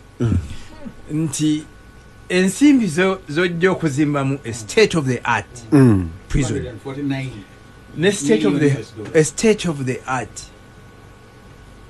hotel tekiri makikipa n'ogenda n'onoonya ettaka n'oligula at a much cheaper cost than you see a building 2 institutions. Prison state of the art maximum prisoning nga zonze basibirangamu Sebagala mu America. Naye oleeta muganda wange mulekawo mulemirembe. Okay, baga utala mu Trump. Ogamba nga Guantanamo waki. Guantanamo. Naye ne hoteli ku acres 3. Tekiri beta omukyayina oyo n'agenda anoonya Kibazo okyalina ettaka emukono. Kubanga nja kutegeeza tesilowooza nti ajja kuspendinga biliyoni 10. Naye weerumya bwerere mutwe. Nze this is what is likely to happen. Funza. Bye 2.6 bamaze obbikulaga. Omusuubuzi bwe munaamala okuteekako ngemukkiriza bamuweeka 5. 2.10 awo Rwomushana. bifuuke ng'ettaka lye butabika. I can tell you n'ebbaluwa eya government kanko information n'ebbaluwa eya government okubanga yezimbe ekkomero eryo. I now direct the Minister of Finance and the Minister of Internal Affairs to use Uganda government money to build the prison. We are not going to allow a foreigner to build a prison for us. So the barua is already in place. Biddeyo mu Uganda Land Commission awo mwabasobola musabe UD Gazette ng'oli amaze okukola ky'okutwala n'ekkomera ligenze. Naye finally mukulu Kibazo baleme kubabuzaabuza mbu amakomera simayi tegabeera mu bibuga biki gw'otambula naye lwakuba togatunuulira ag'ettaka gali ku makubo oba oyitawo bw'oti nga n'abasibe bali muli munda batoloka buli lunaku. Lwaki ffe tulemeddwa okuyiiya okubeera nga tudevelopinga ebintu byaffe wabula amagezi gokka ge tulina abantu abali mu gavumenti bano baganda ba Rwomushana. All what they can do is to dispose of Gasimbagane ne banna Muwanga kye bakuguka eno first of all simanyi lwaki omanyi Muwanga ono yali wano nga akaayana ku ttaka Kakande yagambye erya Friendship Hospital ey'aba Iran ne specialized laboratory wano Naggulu. Muwanga n'agenda ne byebimundoza ku byokka ebyakatwala Muwanga okutuuka ewa president okutuuka ewa president nga Muwanga alemeddeko afunyize kooti aga nti ku kino nfiirawo. Omukulu n'amugamba I'm the president. If I promise to give the investor, who are you, Muwanga? Mukulu yagamba delegation yawe temuyina kye munsaba. Temuyina kye kunsaba. Lwali Lwikasese era namboze musaasire nga shadow minister ayina kwenyweza nnyo nsonga ezo otabasitedde bulungi. They are hot. Okusookera ddala tusooke ku byangu mu Uganda hoteri ezikola ennyuzi mmeka. Waliwo eya muganda wange gye bamutwalako eya Kigundu. Simanyi ennaku zino oba wagendayoko Entebbe bagiyita resort oba ki video resort wawo natuukayo ng'essamiri gyetoolodde tolina nawo otuula. Clinton yagisula namu Imperial era eri kumpi awo and she was expanded by the way. Ne Clinton ebiseera bibyo yajja and that is like 15 years about nene ya Kigundu endala aya eryawo etudde ku lusozi kirunda yagitadde nno ku kirango akuba nnyondo anoonya agula yakakuba omulundi gumu abuza yeegi aya we bagizimba ati nyonyo weekoonera ogwokusatu we wali the highest point in Kampala esinga okubeera ennungi for strategic communication. Okimanyi nti mukwano gwa Harunah Kanaabi bamuyita Kintu Musoke yali akyali mu office nga bamenya kaba katalo batika mugwire now era sebe meza bagisitulako kakati omanyi nali sibasuubira kukkiriza muntu kuzimba kweyo high point bwetyo. Yes. Kubanga yazimba mapeera omwaliro ogwali gusembayo baali bagambye mapeera nti guno guli very strategic mu hoteri tulabe nti kiki tugako tupromisinga hoteri otutute ku aya mbatute ku aya waliwo endala Sheraton tukawo olwaleero senga oli akola drive n'agenda ababuuza mulina baguest bameka bw'obanga opima occupancy mu hoteri akawungeezi bw'oba ovuga otunula ku kizimbe bwoti n'olaba rooms mmeka ezirimu ettaala ezakataala oba oyina ku ssente oinanga ku breakfast eya Sheraton ndowooza ya mitwalo 5 oba 6 bwetuulamu olabe bameka abava waggulu abajja ku breakfast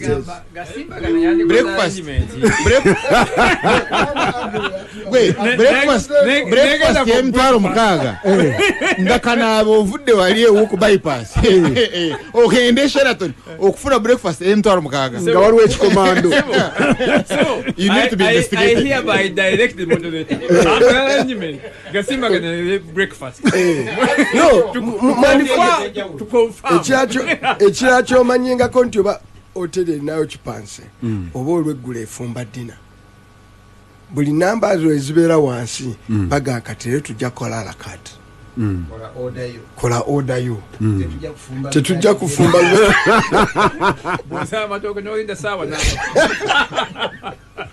kakati emukuzimu mbadde farming obadde mu hoteli ngagga ne hoteli enjawulo kati gosaba ki bogeramu olweggulo breakfast oba naye ekiro kasosanga bagati amanyi tuli kwarakati okola order that means the numbers tizikola ki now zino ezaffe eza bulijjo ziriyo kipaidi misana munaku zokkola nkugambye nokipa ale oyogera Muwanga Kivumbi abiinako wa idea naye Muwanga alezo zikola Muwanga mumuleka atambuze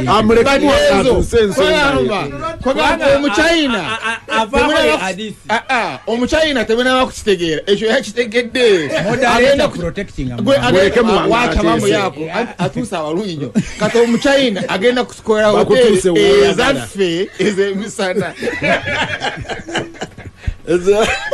ekiroge n'okuyitamu ng'odda ku kyakibazo kiri nga tewali taala eyaka n'emu ekola ki eyaka and that is very common to tier 3 tier 4 and ababeera mwabalaba bafubutukakayo ng'ekyo state house kijjula kyakwata omuliro bonna ne bafubutukamu emisana tuku endala zikola ku makya nnyo but ebyo birala kakati very early in the morning kakati mbadde njagala kubategeeza omuwarabu omu baamuleeta wano kola hoteli bwajja nabuuza nti nsooke mundage ku traffic inland and out ku Ntebe airport ndimuyita Al-Wahid mungamba yasindika abalenzi batuula ku airport bawandiika bali in out abajja wano munyonyi benkanawa taga nti wano tewali vibe naweta kuba endabye ekyala natunulazamutwalira okuva ku airport okutuuka mu city center nawo nga budde bwenaga wano tewali business so whoever ajja mu Uganda today nga gamba ekimuleeta ne Sudir tasobola kuzimba hoteli ye ku ssente ze era ebyo byajjaba hoteli ya Sudir successful as it is teri bankable teri banka jatekamu proposal nalanti hoteli nemuwa sente kubanga ebibaro tebivaayo Mukureno bank kyaliwo byabiteka ko tebyagwa tebyagwa kati wano muyina endala wano waliwo Kabira hoteli wano iya Gizimba gali ko era zimbawo ne gali kwoleka ezo zitambula zonna abogere n'ogira n'ebyo zitambula ne munyonyo kakati nyo ina ne ku lusozi waggulu mukwano gwa Rwomushana ndawo genda wano skies munywanyi wa Rwomushana era ne yafuna ebizibu South Africa naye eyo hoteli etambulira ku generators ezitazikira naye eri ku dimmed energy kakati eri ku dimmed energy kakati njagala tusobola to mention hotels nemugera ne ziri up country now tell investor tewali scarcity ya rooms za kusulamu mu Uganda so it's not you are not solving a strategic problem mu Uganda so buli atugamba nti anayagala kuzimba hoteli tayina kyatukolera kubanga rooms zetuyina tezina occupancy yes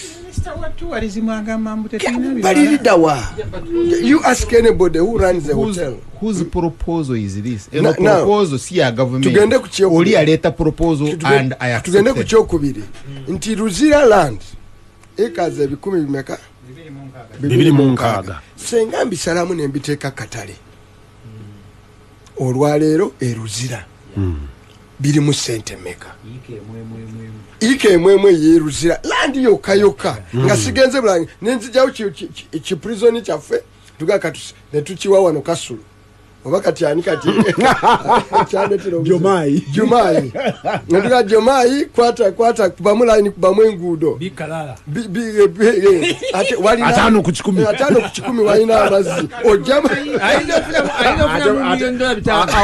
ate Muwanga abimanyi agaendi atano ku 10 engudo mweziri n'amazzi gatuse n'amazzi gali mutaka kati n'amazzi bagatuusaawo dda n'amasanyalaze weegali kyengozi wa Jomai oba mukano gange abalala bana abali mu nebozi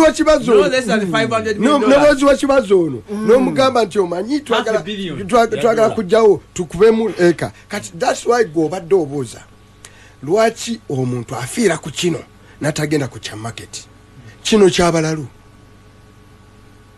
kusuuza kino kyabwerere kino kyaki kyabwerere kyamunye question is so kyabwerere because nebo tundo butunzi empty land eruzira olwa let's go emutungo awo no yogere ate ruzira is so strategic unknown to people weli because obo yagala just by boat ogende mukono ogende jinja lock shoe oboera within it is a marina akwetolola bwati ne bwati awetolodde mazzi bwetolodde mazzi nolwekyo osobola okulaba ebyo oli n'atabiraba abimanyi n'ebisingawo byemanyi oli question is nti what is the intention now numbers are good one wali police waliwo yes waliwo eka 13 300 wetwatukira ku debate yaliwo nga wasigaddewo 6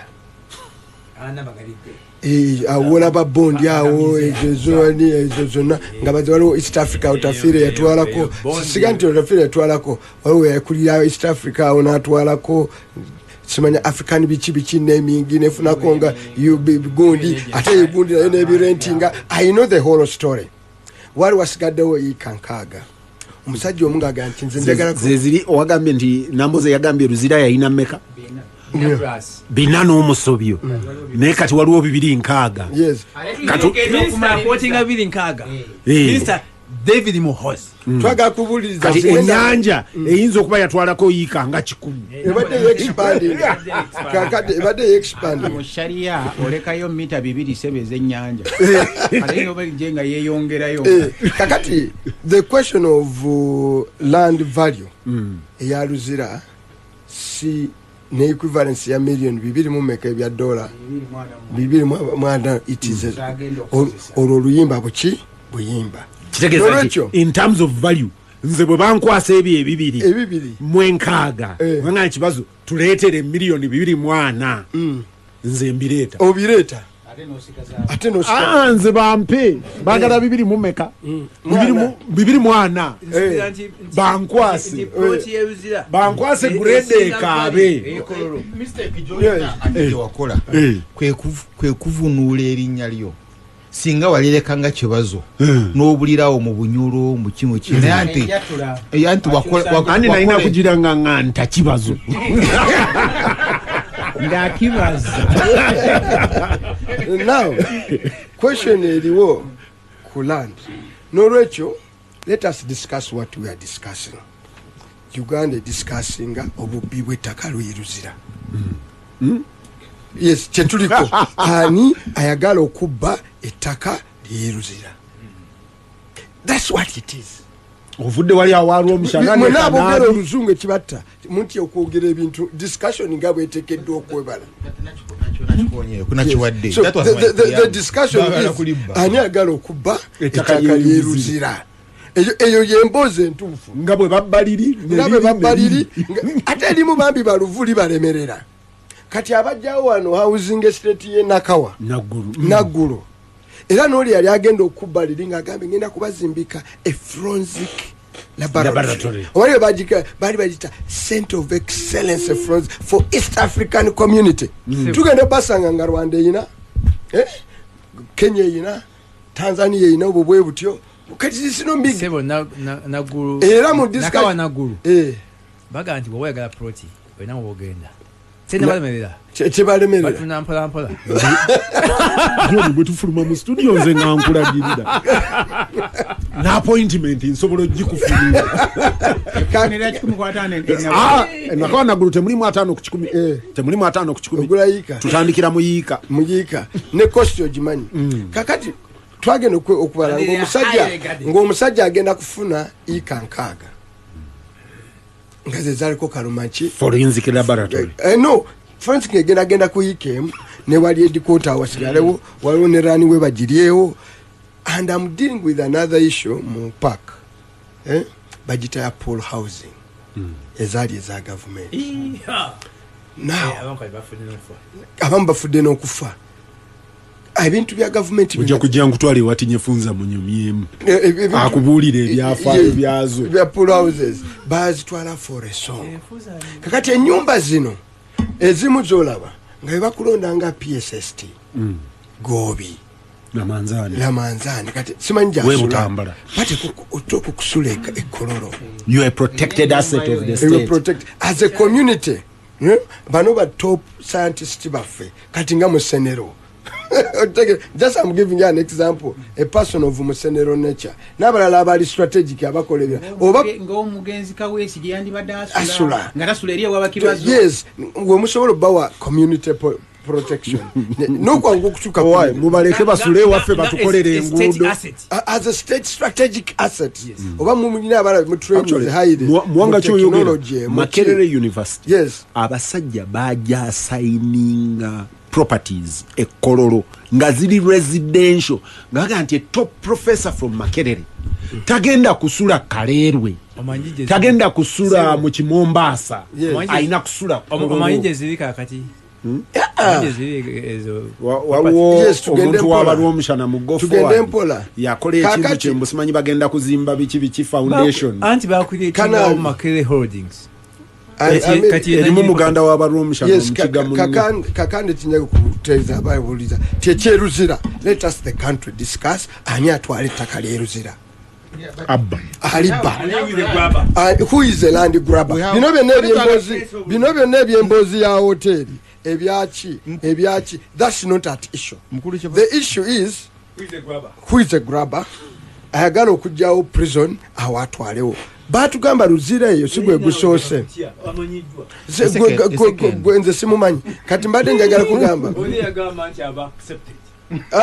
ovuyo mulala mbadde njagala kugamba eruzira sirwe gusoose waliwo oluzira ono yaliko prison gwe basooka omulala women's prison ne batugamba nti bagenda kukolayo industries paaka biki era quality chemicals negenda nekolayo eyo ndoza yasemba naye bw'oyita ayitayo olabayo mayumba gabaki g'abantu ze industry ziriyo n'olwekyo ze industry ziriyo ako kagwa n'olwekyo njagala nga tona ngubotunulira omubbi oyo tunulira olusonne gwakozesa okubba and why go njagala tukube babiri oba tulumbe babiri you have to raise mass consciousness ewaffe tulinayo akasozi bayita olw'entobo onde wetu kabale obagamba nti muhumuza yalinnya ebigere n'alekawo maaka omukyala yalidinga uprising y'abahororo nga bawakanya abazungu nyabingi whatever it is nyabingi revolt kati we yalinya nyangire yali nyabingi that we are many we yalinya ekigere nekisigala embwa ekigere nekisigala ne fuma I think kakati ono ataddewo abachina. Why is it that all those sites Ruzira Nakayima it is why no kubeerawo mu China? Well, you can go into the spiritual world, but for me, I don't think that is the issue. The issue, going to dealing alwachi, Kakande achikubulide. Nti olwaleero nga njagala ttaka nga nyina akawumbi ka $1 kamu oba bubiri n'obudde tebuzibanga bandeetedde ebyapa ebyetoolodde Kampala wano, including ewali abantu ate nga bali willing okusenguka. The question of accessing the land for development in Uganda is not a problem. All over abantu batunda. So, no, tanoonya katale teri hoteri gyozimba ku eka 2 mu 6 teri hoteri tubeere realistic teri oli akulimba naga nti tugenda kuzimba hoteri ku eka 2 mu meka mu 6 oyo manyirawo bulimi nti yo language yabubbi ekitegeeza eba bigger than Nambole inoti Nambole eka 2 10 times no the size of Nambole oyina okumanya nti square mile erimu eka 6 something kati omuntu agamba eka 2 is talking about almost a quarter of a square mile more than a quarter of a square almost half of a square mile kakati ani agala okuzimba hoteli ku kitundu kya square mile ku kitundu kya square mile ngolinga akola farm so it's jeziri mu mawanga amalala outside the towns abe Morocco baina LJDida n'ennyonyi etuulayo bwe bajja bava e Europe kuliko golf course kuliko n'ennyonyi helipad weri otuuka buterevu LJDida ebyo tubitegeera for who now for who obizimbirani ani agenda okugenderayo which citizen agenda okugendera mu hotel two abantu bafuwa n'ababulijjo be bakyala bakyasula mu madiiro kituufu bukyalo babalirawo era buli mu maka ne Kakande woyi nawe emifaliso gyo egyabagenyi egyabagenyi wane waffe yetukyali that close community bukyala bategedde mwogera ku nze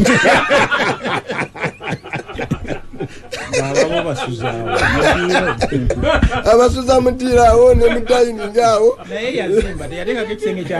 bwogira abaana nobaga nti waayo gwe vaayo ku buliri tekerawo kojjawo mwebale zonna gyali tekerawo kojjawo we are still living in that kind of a community kati eno land grab actually Muwanga kyogamba question gye tulina okubuuza nali embalala waliwo hoteri very beautiful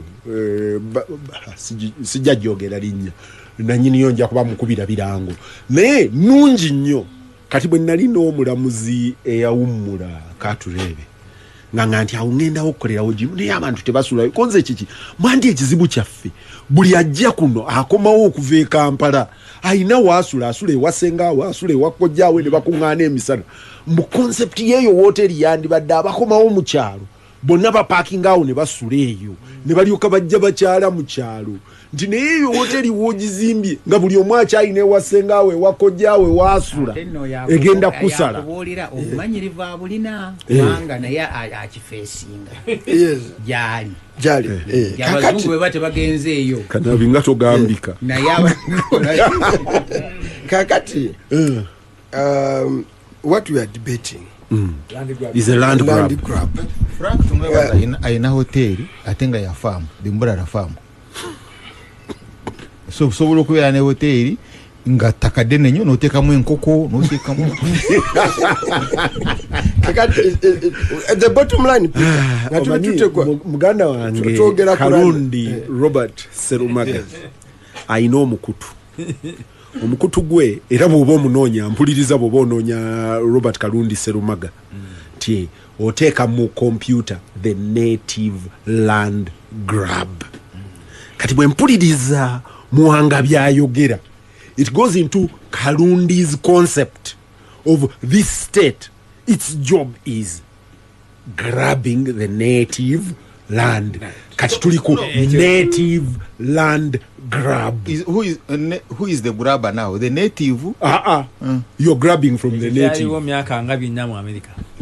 Kakati, this concept is driven by two things. Peter, njagamba abantu understanding gundi abakolera concept mamudan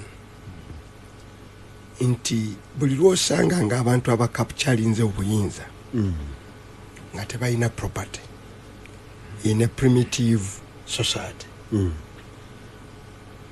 bajja kukufuna property n'abalina property batafuna buyinza era nabo bajja kunoonya ki obuyinza kakati abantu abazimba concept and people of Ghana must know abazimba concept eya monarchy mu leadership, they must correspondingly be a proper deed group. Bajja nga tebalina wadde oluggya. Yes, they did not have even a courtyard. Now, chovolaba sebo obosha no courtyard nga tolina nju. Now, the whole project, and people must understand. No, that's not the issue. That's not the issue. They were not students. No, they just come from school. Fine. Let me tell you, Charles. Muwanga wunzika. Gundi agamba nti what people have not connected is the building of this monarchy and the land grabbing. It goes in hand. Not only land grabbing, accumulation of wealth. Awo tugenze wa mujaju. It is not accumulation. Mujaju yagattaka over dynasty. Mujaju yagattanga kakaga mu maaso ga accumulative. Yes. Aga primitive accumulation. But however, you may call it primitive world over, and that's what people must understand.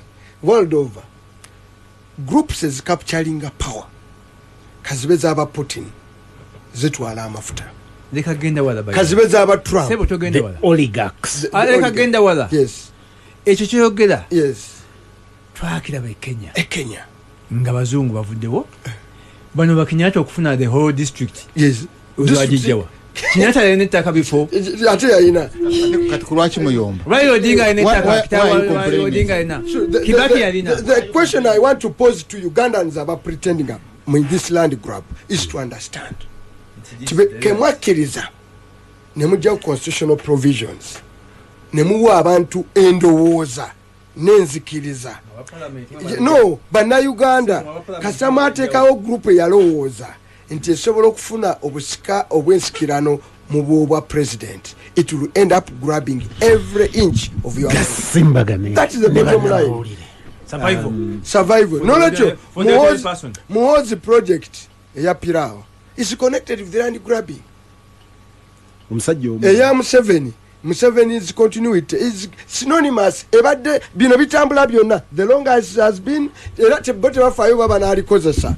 Obate bali kozesa. But it must be owned by them. It doesn't matter, but I've told you. Nkoma omanyi omusajja omu omuwandiisi bamuyita not Milton Friedman oli omulala yani ba Friedman bali babiri ne the economist musomesa we Chicago. Kati gwegendo wansi okube na kivuba emboko nyingi nnyo. Ayogere obusuwa bwonna bwayina. Rwomushana ye yatugamba bwe bizimbe tugende tubikoneko tubibuuze nje bwe ziwere ttaano ekiro ani ajja oba mukwano gwange hamu yenna nyiniyo. Gendo zimbe ekisaawa nga bwe yakizimbye oba onanajja n'atuulamu nga bw'atudde bukiri.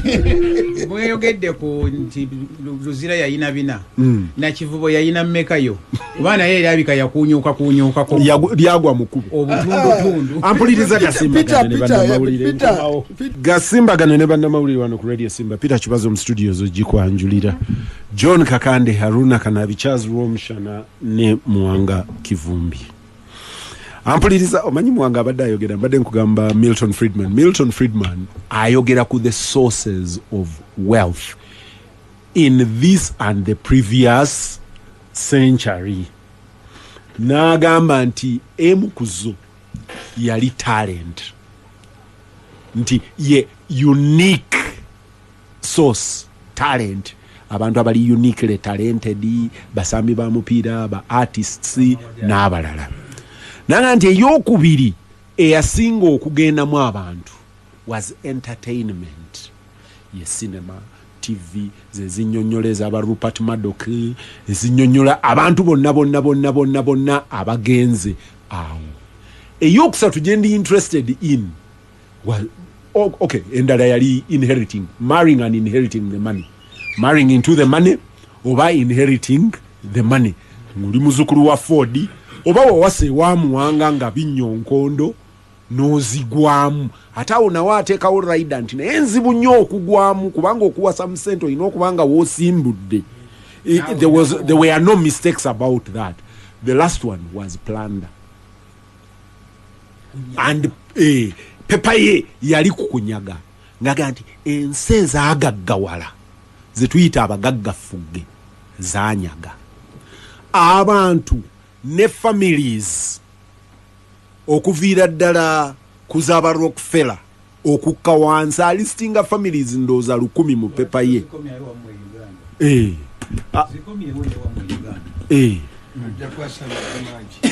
Mulwenda n'okudda eno aga nti bw'alistinga families 100 ezaali engagga fugge mu nsi nga zonna zaagira ziti omukono. Kati ngaaga nti this cannot have ended in the previous millennia. Nti ne mweno olwo yali annyonnyola abantu baali bayomba nnyo ku Russia babayitaani ba oligarchs. Friedman yali unique ngaga nti Russia actually this is their invitation into capitalism. We should embrace them the moment they come to the table. Tebachadde eri. Maybe singa Friedman yali awandiika wano.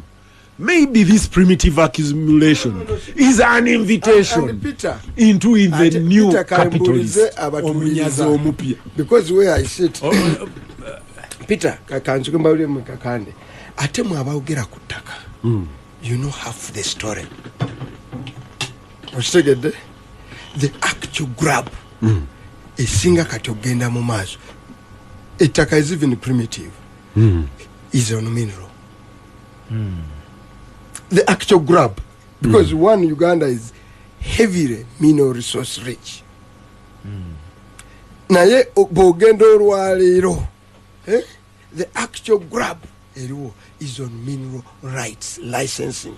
Era buli mugagga gwomanyi wano, ayina olukawanda gawo n'ettaka lyo gwe lyoyita eriyo waina mining rights. Omugagga tenga ali connected ku state.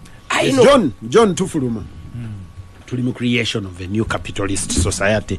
Mwami Museveni yagamba nti the new elite middle class. Minerals oyogerako ne mu UPDF mulimu unit number. Mukulu Rwomushana oyo. Give the devil is due. Mukulu Rwomushana oyo. Rwomushana ye devil. Abadde akyogera lunye. Nti mission ya NRA al-Nakba. Nakba yajja creating its own middle class. Middle class nti yajja okuteekawo abagagga abaayo ate destroying beyasangawo. Wali Muwanga wabadde. Yes. If you have power, you have to have wealth to maintain the power. If you have wealth and you don't have power, you must seek power. The two are different. Here you create your own middle class. Akidinganyi bino nene bitwogerako, of course n'abazungu bakikola mu 1900 nti bagezaako creating their own middle class, the landed gentry nga eri proud balina property balina banaki. Kakati n'omukulu ono bwe yajja okutandikira ku ntandikwa point number 1 etali written yatandikira ku ttaka wonzika kugabana ttaka Kanaabi oluvannyuma liizi ne zifuuka freehold.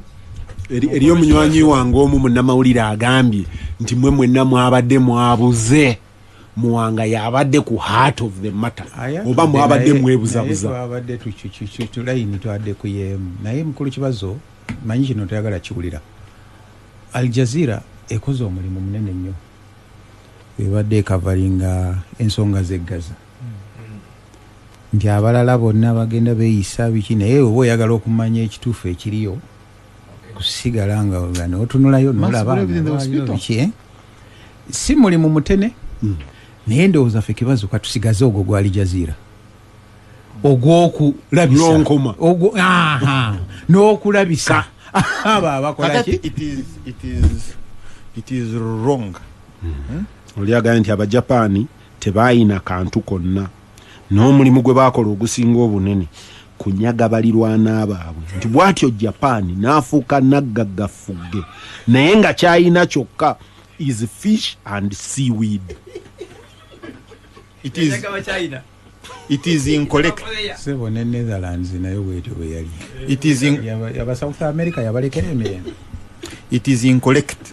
Si kituufu nti NRA occupational nakba enyaga ttaka oba etunuulira bugagga awo obuze. That cannot be an end. Yeah, absolutely. Bw'oba otunuulira Museveni and this are nakba tunulira power, and the question is for what? Kakati kamala Muwanga tufuluma ndekedde awanti. Yes, Kakati bona bakayana they can stop a land grab. The question is you lost power. Losing power kambabulire nasebelo ngamba abantu nti n'omukazi omulungi batusasobola muwasa nti ogende Makerere wali a beautiful girl nga gwe kakake